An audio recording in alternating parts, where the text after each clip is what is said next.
On target, and of those 15 shots that Palace had, 9 of them were in the first half. That's the most that Arsenal have faced in a first half of football.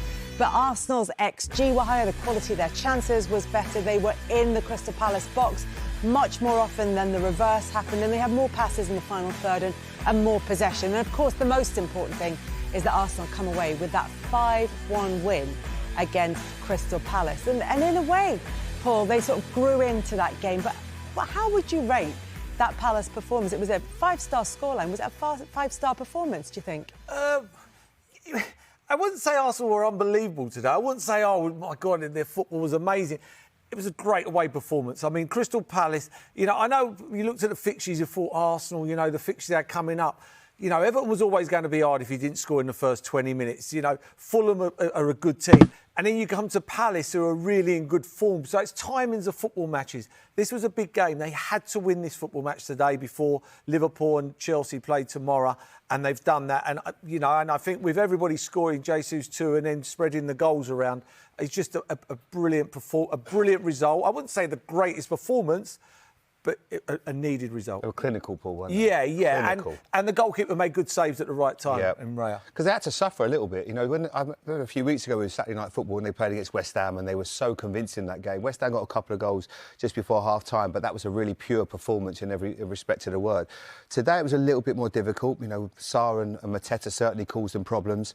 But once they stayed in the game and then they started to get the goals and a bit of control, and it's just been such an amazing week for Jesus. I'm really happy for him because he's had injuries. He's always got a smile on his face. He obviously had his problems when he was at Manchester City with knee injuries. But to see him play him and to see him play at that level, and he's never been maybe the most clinical of goal scorers. The 2 that he probably missed were easier than the ones he scored. But just to see him play, and it's been a fabulous week for him. And he's just given that little bit of help because now they're going to miss Saka for we don't know quite how long yet. So you need the bodies round you. You need not just players, you need players in confidence. And that's exactly what they've got right now. We are now going to go straight back to Selhurst Park and catch up with an Arsenal player that contributed today. Martinelli joins us. Thank you so much for joining us live. I have Ian Wright and Clinton Morrison in the studio with me. First of all, congratulations on the win and the goal. How did that feel today? Yeah, it feels amazing. Brilliant performance from the team. I think we did really well and we deserved the win. Gabby, it's Ian. How you doing, brother? How are you, legend? You okay? I'm really good, Gabby. Gabby, can I just say I'm so pleased with the way it's working out now. You're scoring a few goals now, you're playing. How does it feel to be in a place where your confidence seems to be back when you was under so much pressure just a few games ago? You have played the game, you know how tough it is to be on this side, and I'd like to say thank you for the message that you sent me the other day. It means a lot to me. As I said, it's really good to score and win the game, and it's an honor to, as I said, to receive a message. The one you sent me, so again, thank you so much. It means a lot to me. It's because I love you, Gabs. It's because I love you. I love you, legend. Thank you. He genuinely does. And you know what? It was a really, really great performance all round. The mood in the camp must be high. Yeah, we know our quality. We know what we can do. We have a brilliant squad and with really good players. We trust ourselves, and when we play in the way that we know, things happen, and yeah, we just... It seemed very calm. Everybody seemed very calm with what was going on. What's the manager like before the game? Was he calm? Just play the game, and the chances will come. Yeah, just be ourselves, and try. We know how tough it is to play here, but we what we can do in the game, and that's the most. Gabby. Time. And good luck with the rest of it. 4 goals from open play today. Yeah, again, obviously, for some reason, it gets very much highlighted when Arsenal don't score goals, whether it's because they haven't got a centre forward or, the creativity or this poor finishing. Sometimes it works out for you, sometimes it doesn't work out for you, and today it did. worked out. I thought, like I said, with Palace, I thought they gave them too much time.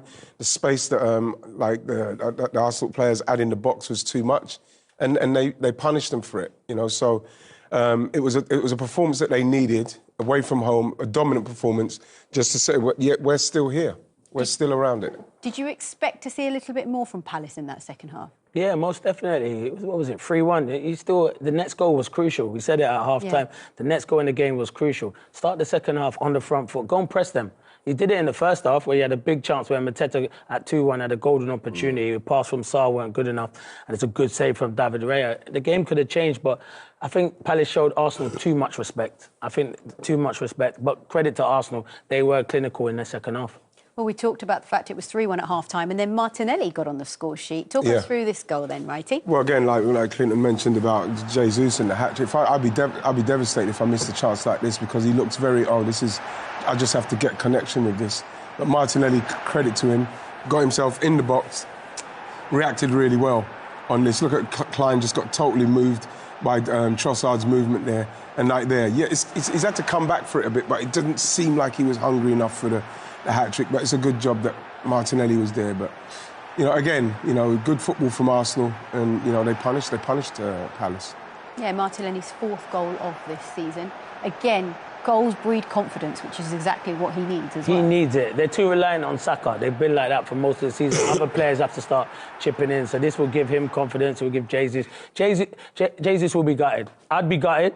He'd be gutted. I'd be gutted. But he would have put it in the back of the net. The difference is once you've got two goals, it's like you're relaxed, you're more relaxed. You got to be ice cold in there. And he's too excitable in there, ice cold, and just put that into the back of the net and get 2 hat-tricks in a week. It's brilliant. But he'll be gutted. Even though he scored 2 and got man of the match, he'll be gutted that he doesn't have the hat-trick. Striker's mentality. 100%. You have to be like that. We're selfish. Yeah. Declan Rice made it 5. Well, this is good play on the left hand. So I love Calafiori's pass at outside the left foot there.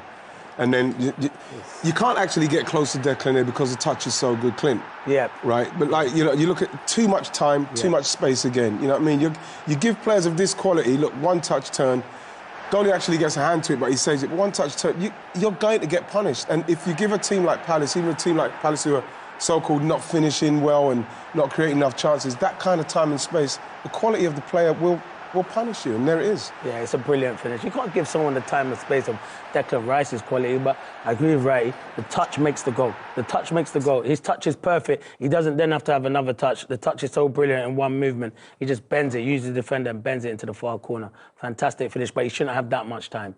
We talked about Jesus. He got the goals rolling, didn't he, in that opening half. It's now 5 goals in 2 games for him, following 5 from his previous 45, Righty. Yes, but like I said at the start of this season, that it's going to Martinelli and Jesus. They're going to have to step up a little bit more this season. I'm quite pleased it's happening for them because they're both integral to what Arsenal want to do in respects of achieving winning the league or getting close to winning the league. Need more from from Jesus. Scoring like the 5 goals in the 2 games. But I don't know what's happening with Saka, how long he's going to be out for. I'm very well. And that's going to have to continue because of Saka's consistency. Well, we thought it was game on here because we saw Ismail Assar get on the score sheet. This one, I think this one, but you are this right. One we're seeing. No, you are right. This is Jay's. This finish is brilliant, Seema, because it sets it outside the post.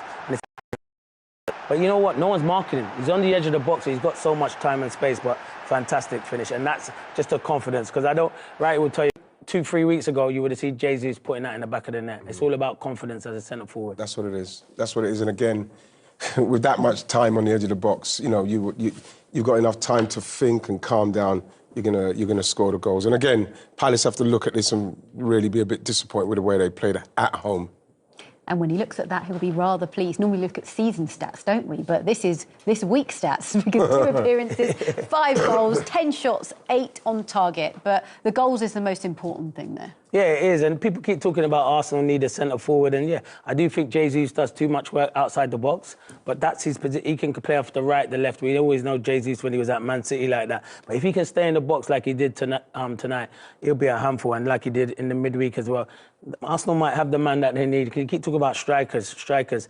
You just said it earlier, the amount of goals they're scoring away from home, Arsenal. Yeah. Too much times we get fascinated with stats. Arsenal are delivering at the moment and they can score goals. Saka's going to be injured, but now you need the likes of Martinelli, Havertz, Odegaard, Jesus to step up. They've got enough quality in their team. Yeah, I mentioned that stat about away from home. 5 or more scored in 6 different away games in 2024. That's the most ever by an English top-flight club. That's pretty impressive. It's pretty impressive, but Arsenal seem to have for some reason, you know, if it doesn't go well for Arsenal, whether they win or they draw or they lose, you know, it seems to that they get a lot more coverage in respect to the amount of goals they're supposedly scoring. Now that's a great stat in respect of scoring away from home.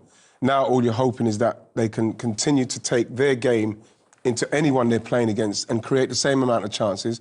They're not going to get the kind of time and space that they got against Palace, but they've just got to be clinical with the chances they've got. They're not far behind. You know, they're still in all the competitions. You know, there's a lot of noise around them, but all they've got to do is focus on that next game and winning as comfortably as they did today. You know, playing as comfortably and as how can I say, confidently as they did today. They did play with a lot of confidence, a lot of swagger today, didn't they? I like that, yes. Yes, there was. The only disappointing part of the whole thing was Saka getting injured in that first half. Yeah, it's a huge blow. He's a star boy, and I love watching him play. I love the kid. I think he's an outstanding footballer, but you can see straight away, as soon as he's put that into the box, he's felt it. Listen, we've seen many times Saka going down, getting kicks. He gets kicked a lot because he's a talented individual, but as soon as he swung it in, he felt the back of his hamstring. So hopefully it's not too long. I didn't like that from Lacroix, because you don't need to usher him off the pitch and tell him to get off the pitch. He's got a bad hamstring. Just relax. And Saka's not one who milks it. Yeah, we know how crucial he is, as is Odegaard, but those two have sort of developed such a good little partnership, haven't they? Yeah, it's a great partnership. There's nothing little about it as well, Seema. It's a massive partnership, and it's a massive part of what Arsenal are doing offensively. What's going to happen now is we're going to have to see who's going to be playing on that right side. Is it going to be Martinelli? You know, we saw Jesus come on in the middle of the pitch, but he can also play on the right side because of the confidence and the consistency that Odegaard and Saka has on that side. Someone's going to have to come in and fill the void of what Saka doesn't bring, and he brings a lot. So it's going to be interesting to see how they do that. OK, welcome back to Matchday Live, where it's been a very entertaining opening half at Selhurst Park. Arsenal lead 3-1. Let's get straight to it, because there's lots to get through. Righty, Jesus with the opening goal, but both Gabriels actually played a part in this one. Yeah, Gabriel Magalhaes played a massive part in it when we see where he comes from. But this is from Palace's point of view, the defending's very poor.